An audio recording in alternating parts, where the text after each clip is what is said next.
Good afternoon, everyone. This is Amber Painter. I wanted to thank you for attending today's webinar. Have you heard there's a social worker in the library? I'm going to start off today's session with a little bit of housekeeping and a few general announcements. Just to reiterate again, my name is Amber Painter, and I'm the Southwest Regional Coordinator for the Indiana State Library's Professional Development Office. I'll be hosting today's webinar. Today the presenter has requested that instead of a typical Q&A session, that we would actually hold off the questions and that you email her personally. I will be sharing her email at the end of the presentation, so if you have any more questions, you can reach out to her. This webinar today is part of the Tools, Tips, and Trends series. To register for other webinars available for this theme or other trainings available from the Professional Development Office, please feel free to check out the Indiana State Library's events calendar. And then for a full list of all of our continuing education offerings and in-person trainings, you can check out the Indiana State Library's continuing education website. The Indiana State Library has many ways we try to stay connected to library staff across the state. For weekly updates on upcoming trainings and to learn more about what's happening in libraries across the state, please subscribe to our weekly e-newsletter, The Wednesday Word. We also offer a blog which provides information about the Indiana State Library collection, interview spotlights on library staff from across the state, and information about upcoming events at the Indiana State Library. For today's session, just a reminder, the presenter has requested that we don't do the typical Q&A at the end, but you can reach out to her directly with any questions that you have. Today's session will be available for 1 LEU and will last approximately 50 minutes. You'll be able to download your LEU at the end of the session. Once you download it, you just have to open up the document and you can add it to include your personal name into it, and then just save a copy for your own files. If at any point during the webinar you're experiencing any sound issues, please see the sound issues box just below the chat box on the left of the screen. If there is a global sound issue, we'll announce it in the chat pod. If you're unable to resolve the sound issues you're experiencing, we are recording the meeting, so you can watch it offline after the meeting has ended, or you can watch it once we've released the archive. Again, if there's a global sound issue, we'll make an announcement in the chat box. So without further ado, I'm going to turn over today's session to Leah. Hey everyone, thank you for joining us today. My name is Leah Esguerra. I'm a social worker at the San Francisco Public Library. I'm also a licensed marriage and family therapist. Prior to working at the San Francisco Public Library, I have been working as a therapist social worker since 2001. With the City and County of San Francisco, I provided treatment and case management services to people who have been diagnosed with severe mental illness and chronic substance use. They were primarily homeless, many with chronic medical health issues, as well as they live in extreme poverty.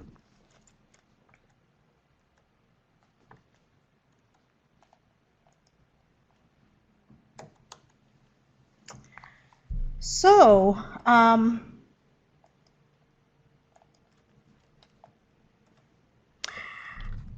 really like this emoji because I think this was probably what I looked like when I've been informed that I was being transferred to the San Francisco Public Library as a social worker. I was, what? What does a social worker do at a library? As it turns out, having a social worker in a library setting is not just a great idea, but a very valuable one.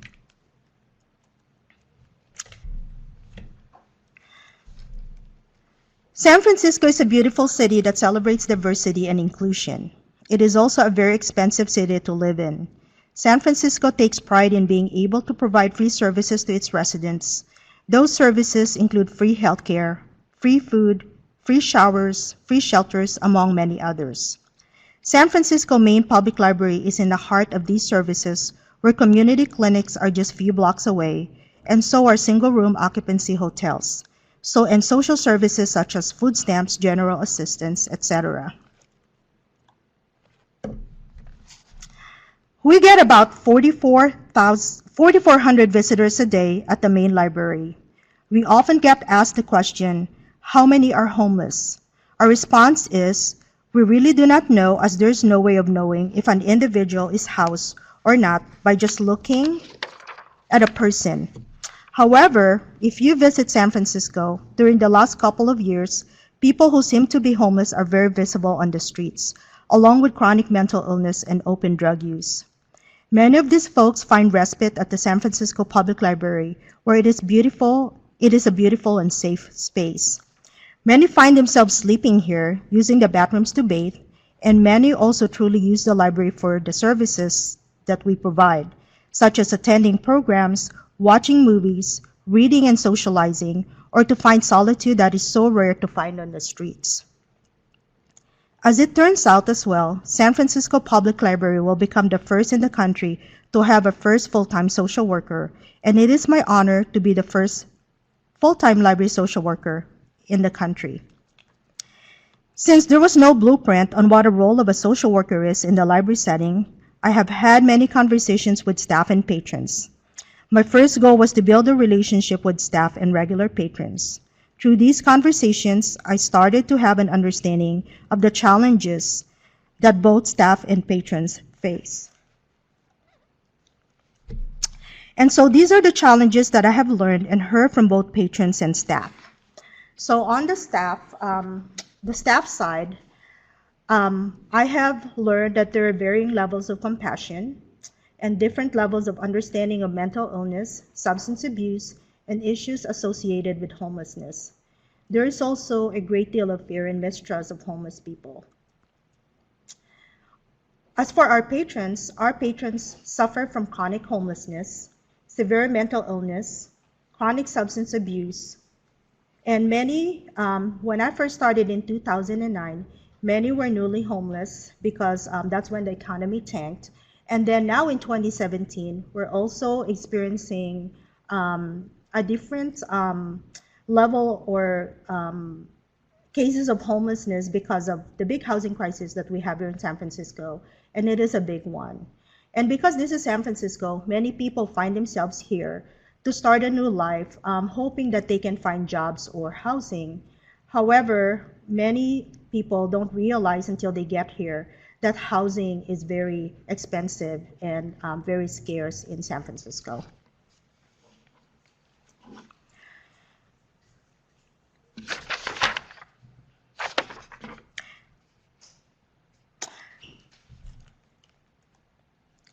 So, since 2009, my role as a library social worker has become more clear. To begin with, I had three major roles.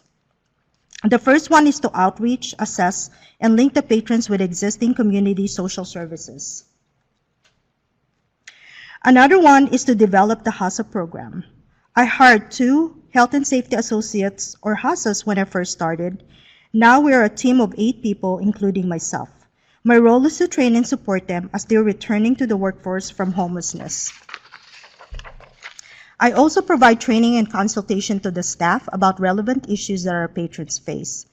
I'm also available to respond and assist the staff when a patron that they are assisting might be in need of social services. As the program got stronger and bigger, I started to build relationships with community providers to come to the library to provide on-the-spot services so that patrons do not need to travel far. And this is our commitment when working with the people that we meet here. Our commitment is that we also see our role, that includes myself and the HASAs, as ambassadors of goodwill by creating an environment that is safe and welcoming for everyone. And the next one is actually our mission statement, which is to provide a service that is compassionate, effective, efficient, strength-based, and promotes dignity. So since 2009, the social service team has embarked on a journey of challenges, hopes, and successes. And what a journey it is. Thousands of lives have been changed through housing, treatment, job placement, connection, and advocacy. The San Francisco Public Library Social Services became a national model in which many other libraries now in the country, or even other countries, have based their social service model. Excuse me. The HASA program became a vocational training model, and because of all the trainings and conversations with the staff, library staff have better understanding of the issues that patrons face, so they have a better response to the challenges that our patrons actually present.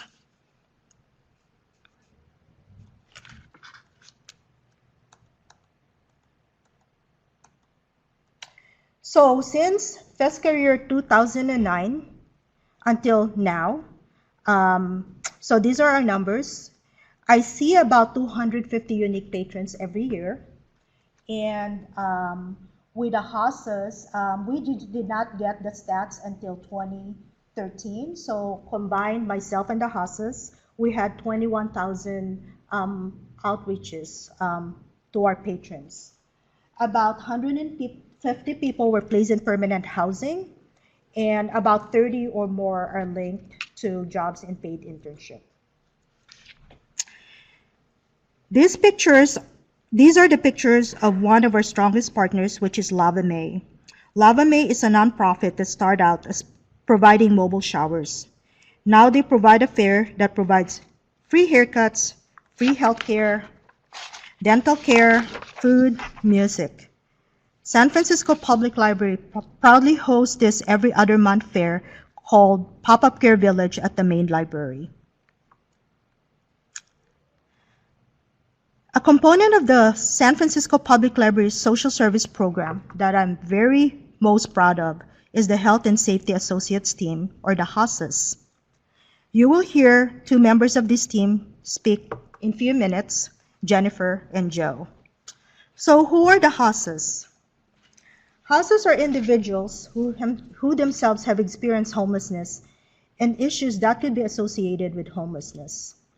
They have first-hand experiences of using the San Francisco system relating to obtaining public benefits, staying at shelters, and using the free eats, mental health, or substance abuse treatment programs.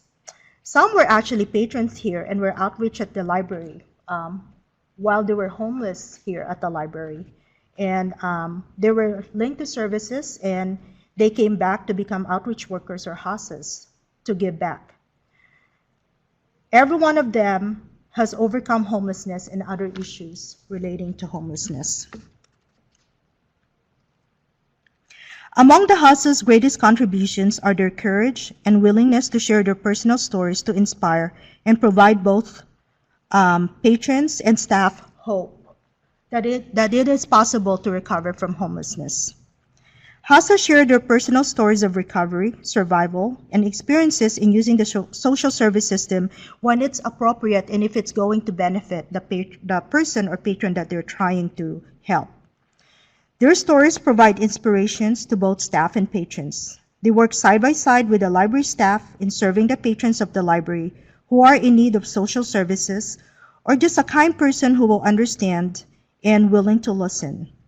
They're also experts when it comes to community resources that they share with patrons that they outreach at the library. Many of the HASAs are able to gain work skills from homelessness to work in peer counseling services through their work as a HASA. A number of them were able to get gainful employment in various fields. One of the former HASAs is now in civil service working as a counselor and enjoy retirement benefits, good salary, goes on vacation with the family, and enjoy a much better quality of life. We are very proud of single one of them. So this is a video of a former HASA. Please check out the video of former HASA Kathleen Lee. Kathleen was a HASA who was promoted to SF Hot as a counselor. In her video, she talks about her life as a woman with a career, but became homeless when the economy had gone bad. Her recovery from homelessness, her work as a HASA, and as a counselor for SF Hot, these stories are all very inspiring. At the end of my presentation are information and resources on topics on homelessness, mental illness, as well as links to Kathleen Lee's interview. The movie A New State of Mind is, as narrated by Glenn Close, is highly recommended, and other tools that will be great for further training and education. At this point, It is my honor to introduce Jennifer Key, who has been a HASA for 6 months, followed by Joe Bank, a HASA for 6 years. Thank you very much for listening.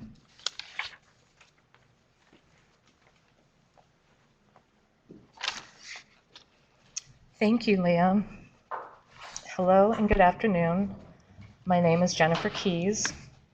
I'd like to thank the Indiana State Library for having us here today to speak with all of you. I'd like to share my experience here at the San Francisco Library as a health and safety associate, also known as a HASA. My hope in sharing my story with you is for you to have a better understanding of why being a HASA is so important, not only for the patrons, but for the HASAs themselves.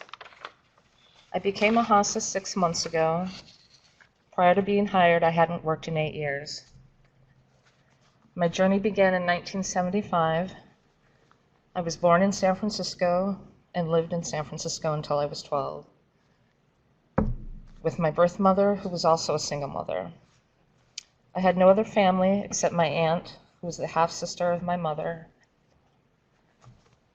My biological mother had suffered from severe alcoholism with serious mental health issues. She was incapable of taking care of herself, much less a child, that child being me. There was a lot of trauma and abuse that occurred because of it. Sadly, when I was 12, my birth mother succumbed to her illnesses. I went to live with my aunt, Sharon Keys, who not only took on the responsibility of being my guardian, she also became the mother of my heart and by choice when she adopted me. I watched her go back to school at the age of 52 and earn her doctorate in social work. She wanted to help others who'd experienced some of the issues that had happened in losing her own sister, my birth mother. Her work has inspired me to this day. Despite the difficulties from my childhood, I was allowed to finally be a kid. I was safe to grow and be a teenager. I went to an all-girl Catholic school in Cincinnati, Ohio. I was popular, I had friends. I was the vice president of my senior class. I graduated in 1994 and went straight into the workforce. There was something in me that knew I wasn't ready for college. Despite everything, there was a semblance of a normal life. I worked for American Airlines as a reservation agent in Cincinnati, and then I later moved back to San Francisco in 1998. I was employed by numerous .coms, as there was a very visible .com boom happening out here. In that time, I was willing, capable, and productive. I believed I had a purpose. However, emotionally and mentally, I was on a path of self-destruction, one that I never, ever imagined could happen to me. I was first diagnosed with depression. That diagnosis changed to a diagnosis of bipolar type 2 disorder, along with severe PTSD and chronic anxiety. Though I had gone to therapy at different times in my life, I had never been consistent with it. At the time, I didn't understand the urgency and amount of work needed in committing to do therapy. I also didn't realize the depth and toll my childhood had had on me. I didn't understand the extent of my PTSD. I wasn't living to be, I was living in survival mode. I wasn't aware how much distress I was in. I had learned in childhood to live through the pain, not complain, and suffer in silence. I hid it well. In 2008, I lost my job. I no longer had insurance, which meant I would no longer have access to my medications for treatment. I didn't have the money to purchase COBRA or any other health insurance package offered outside of employment. As days turned into weeks, I had begun to lose all of my bearings. I had no stability, no structure, no sense of the help I needed. Looking back, I would have given anything to have known the resources readily available in San Francisco. I could have used a kind word for someone who understood what was happening to me, the fear and loss of control I was living with. I wish there had been a HASA to help give me that information and encouragement, to tell me how to speak with a caseworker, where to go to get medications, how to apply for food assistance. Just someone who could tell me what to expect. Instead, my journey took a dark detour. In the chaos of weaning myself off of my medications I had been taking, I couldn't handle where my mind was. I couldn't handle any of my emotions, and I succumbed to self-medicating in the form of crack. I couldn't afford the SRO I had been living in. However, I was fortunate to have a friend offer her couch. During the day, I would help a friend build a boat in the East Bay. I'd earn cash under the table, and then I'd return to SF and score drugs in the evening. This became my life for 6 months.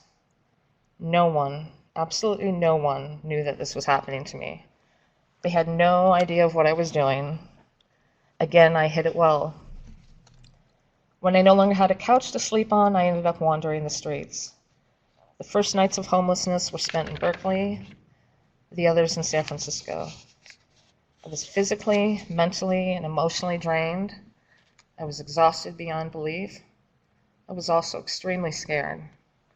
I had never imagined my life being that way or looking like it did. I remember thinking about General Hospital. I figured I would just take myself in, confess my sins, tell the truth, whatever was needed. Because the truth was that I was scared. The truth was that I desperately needed help. I was afraid I was going to die, possibly from my own hands. I was approached by 2 female doctors who extended themselves with kindness and compassion. There was no shame or judgment in their eyes. I barely could make out the words I needed to speak, and I could barely lift my head to make eye contact. I was that ashamed. When I did finally speak, there was such a great amount of relief in telling them about what had been happening to me, about my diagnosis, about not having taken any medications in months, about having self-medicated and my addiction to crack. I cried. I couldn't remember crying so hard.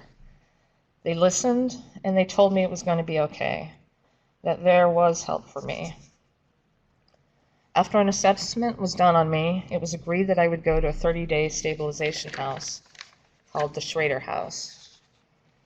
There, a person can be assessed, given meds if needed. They help with people experiencing withdrawal. You're seen by a psychiatrist, a therapist, and doctors. Group therapy and individual therapy is provided, and any plans for further recovery and treatment is discussed. I decided to continue my treatment recovery program run by the Baker House in San Francisco. It was a 3-month program that I did complete. I was then put into a co-op for 8 years. After that time, I was able to move out and sublet a room in a flat in the Mission District. I've been in that same flat since, with the best roommates I could ever wish for. I continue in my recovery 8 years later. I've had the same therapist and psychiatrist all this time. I don't know where I'd be without them. My recovery will continue for the rest of my life. In speaking with you today, there is a relevance in the work of a health and safety associate, a HASA, and it's most reflected with our past experiences. In this work as a HASA, I want to be able to relate to a person, a patron, who approaches us. I want there to be a feeling of acceptance, respect, and compassion, much like the way I felt by the 2 doctors who helped me that day at General Hospital, the day that changed my life. The human connection is one of the most powerful connections we have with one another. It's universal, and we all strive for it, whether we know it or not. Many of the patrons of the library that approach myself or the team, they come up to us with a great deal of shame. Shame for needing help, shame for having any mental health issues, shame for the way they look, shame for what they're asking for, and shame for just being. When I hear a patron share their story or life situation, I listen.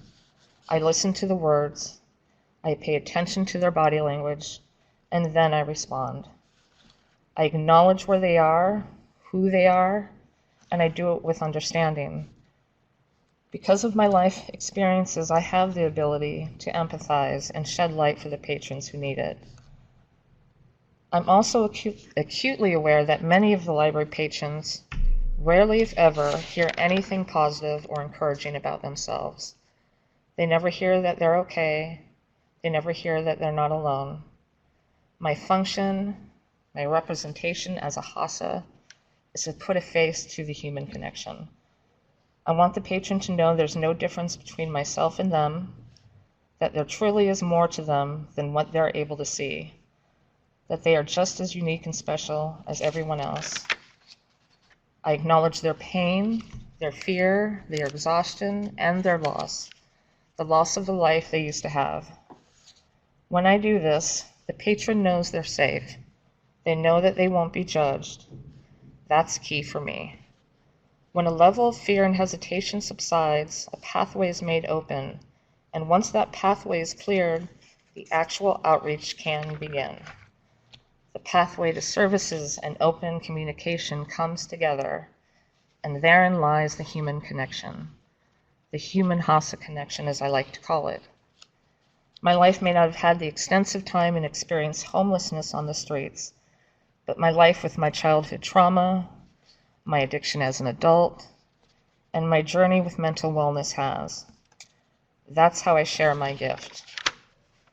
With all these things I've mentioned, and after I speak, you'll hear the full extent of what a HASA does by the next speaker.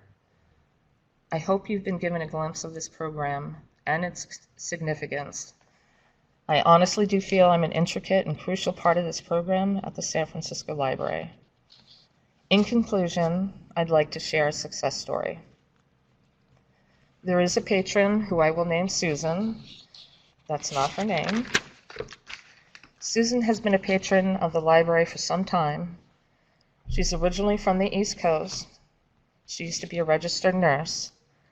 Unfortunately, she became very sick and had complications with walking and lower body movement. She became homeless. She was in a relationship and staying at numerous shelters. She was concerned she wouldn't be able to have medical procedures done and have a safe place to recover. Doing so in a shelter just really wasn't an option.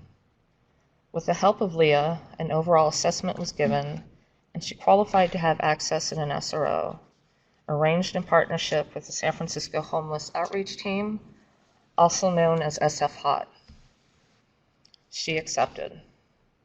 The HASA team and I have been with her through her new journey every step of the way.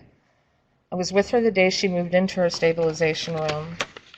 I saw the smile and sense of relief that came across her face as she realized she finally had a roof over her head, a bed to sleep on, and a lock on her door. She could finally rest in safety.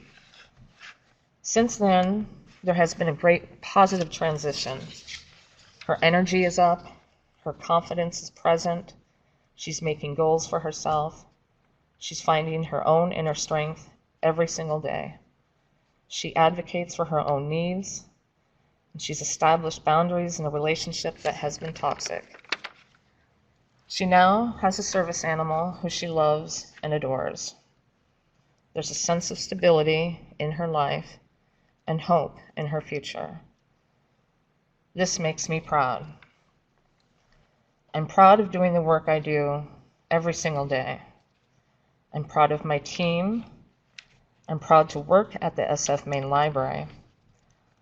All of the library staff are exceptional, and we're so very lucky to have the support they give us. And finally, I'm proud of the patrons that approach us every day. Without them, I wouldn't be doing this work, literally.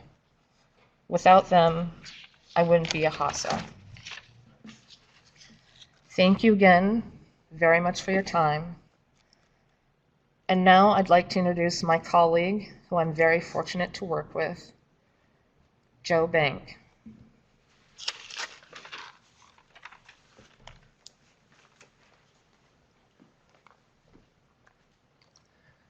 Hello, everybody. I'm so happy to be here today. My name is Joe Bank, and I just want to thank everybody for this wonderful opportunity to talk with you guys today.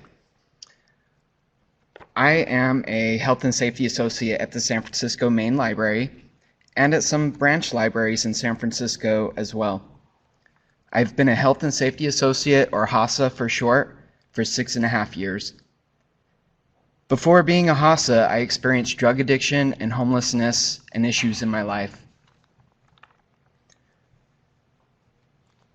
I had a good childhood, but when I was around 7 years of age, things started to change at home. There was abuse and dysfunction. At 10 years of age, my mother decided to have myself and my siblings not live with her anymore. My siblings and I each went to different family members' homes, and I started seeing a therapist. After a while, my therapist ended up adopting me. He's a great man and a great father figure. I call him Dad to this day. He's a great fly fisherman too. He's a good man and has always been there for me. I've put him through a lot of crap though, but he's always been there for me. During my high school years, I partied a lot and experimented with drugs and alcohol. I kept getting in trouble because of the life I was choosing to live. In my early 20s, I got myself into a potentially dangerous situation, and I ended up having to leave the state for my safety. I went to Oregon and lived with my sister and did well for a while, got a job, and things were good. It didn't last long because I resorted back to old ways and behaviors and started partying and using drugs daily. Because of this, I lost my job and my housing and became homeless.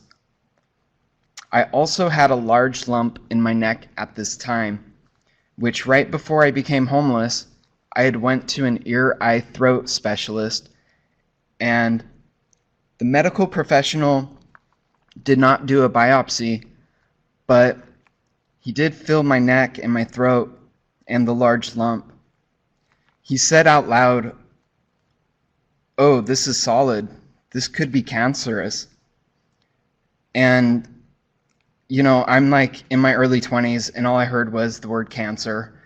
And so I used that as a justification to do what I call ripping and running, which is pretty much just doing whatever I wanted and living dangerously. I then became homeless. When I became homeless, I began hitchhiking and wandering the Pacific Northwest, not really knowing what to do or where to go. On a random hitchhiking ride, I ended up in San Francisco's Golden Gate Park. I lived in the park for almost 2 years until one day I was approached by an outreach worker from San Francisco's homeless outreach team. They are an organization that help homeless people with intensive case management, which includes avenues to securing housing in San Francisco. They helped me see medical doctors, and I found out I did not have cancer. The lump in my neck was called a bronchial cleft cyst, and the San Francisco Homeless Outreach Team, or HOT team for short, helped me get the medical care I needed, which included surgery. The HOT team helped me get low-income housing in San Francisco as well. To this day, I don't know where I would be if it wasn't for the help that the San Francisco HOT team gave me.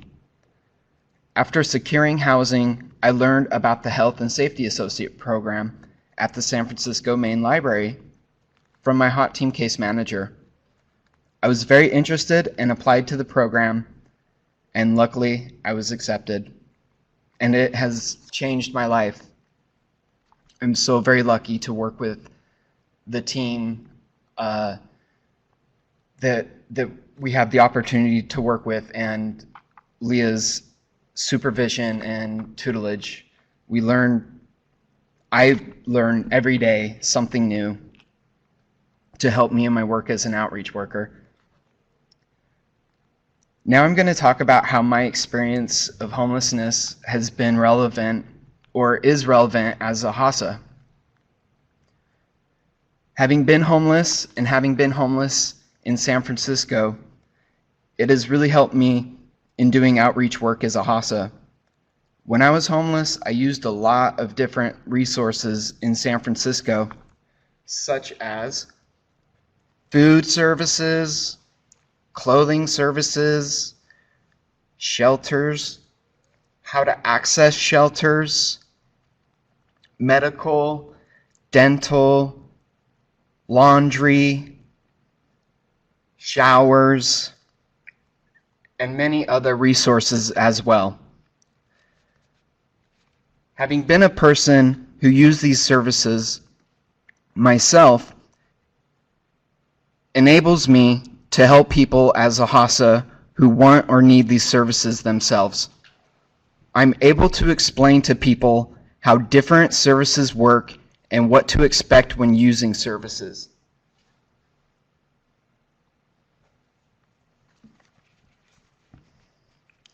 When it is appropriate, I let people know about my experience of having been homeless and how different services helped me. In my experience, people seem to appreciate learning about services and resources from people who have used them themselves. When I was homeless, it took me a long time to learn about many of the services and resources available to people.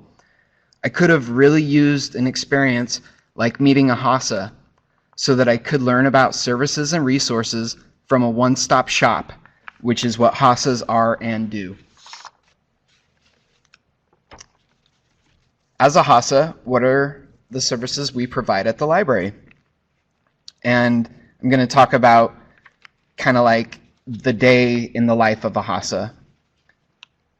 So a day in the life of a HASA starts with us HASAs meeting with Leah at a designated spot in the library in the lobby area. We call this a check-in. We do a check-in at the beginning of each shift and a check-out near the end of a shift.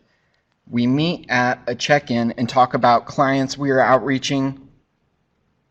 We talk about resources, and we talk about other things too, like food, fun, sports, whatever. We do this for support, so we can all support each other and to build camaraderie amongst ourselves. After a check-in, we then check the restrooms. We are not security. However, if somebody is bathing in a sink or bird bathing, we politely approach the person and introduce ourselves. We let the person know that it is against the library rules. However, we then offer alternatives of resources nearby that people can use to clean up or shower. We use these opportunities to meet people, hopefully begin to build a rapport with people and to offer resources to people. After checking the restrooms, we then do what we call a walkthrough. We walk throughout the library and meet people and speak to people in neutral areas that we aren't bothering anybody and that is private. We talk with people and offer help in the form of our support and our knowledge of resources that may help people solve issues they may have. We are here to help connect people with resources. We are here to help support people, to be kind and compassionate, and to listen to people. We help people with giving them information on many of the services in San Francisco.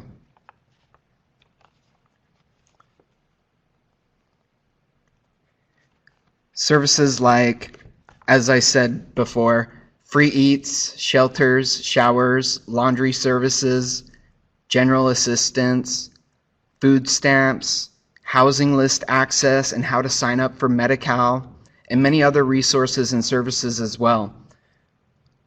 Like fun free stuff to do, like music events, open mic events, spoken word poetry events, or resource fairs like the one that Leah was talking about earlier called Pop-Up Care Village that happens every other month in front of the main library, which has food, clothing, music, medical, dental, mobile showers called Lava May, free books from the library, listening stations where people can talk about anything and have somebody listen to them. It's a really fun event that our HASA team is a part of, and I myself am very proud to be a part of that. In conclusion, I am going to talk about a success story. Having worked here for 6 years, there's so many success stories that I could think of, but there's one in particular that I felt like I should share. Several years ago, we met a man here at the main library in San Francisco who was a senior.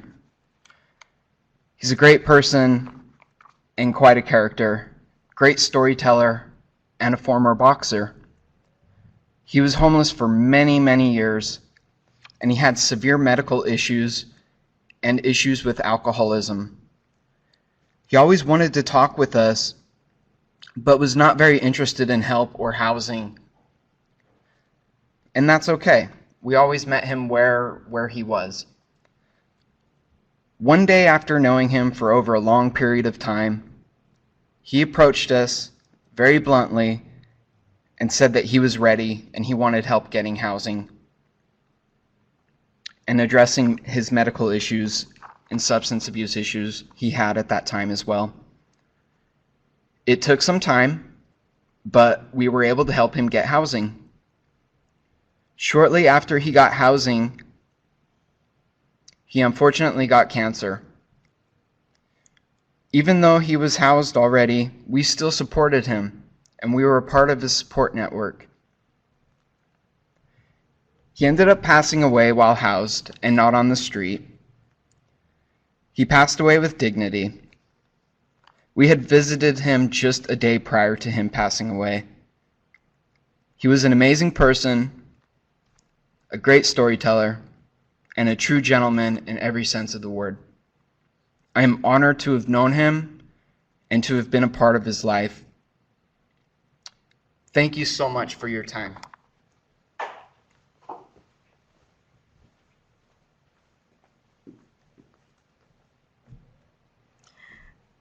This is Leah once again. Thank you very much for joining us today. I just want to share some of the resources here. There are movies for thoughtful discussion. I've actually have used these movies to generate a safe, fun, but very thoughtful discussion about issues that our patrons face as challenges, such as mental illness, homelessness, and substance abuse, and also some links to the resources that we mentioned earlier. Once again, thank you very much.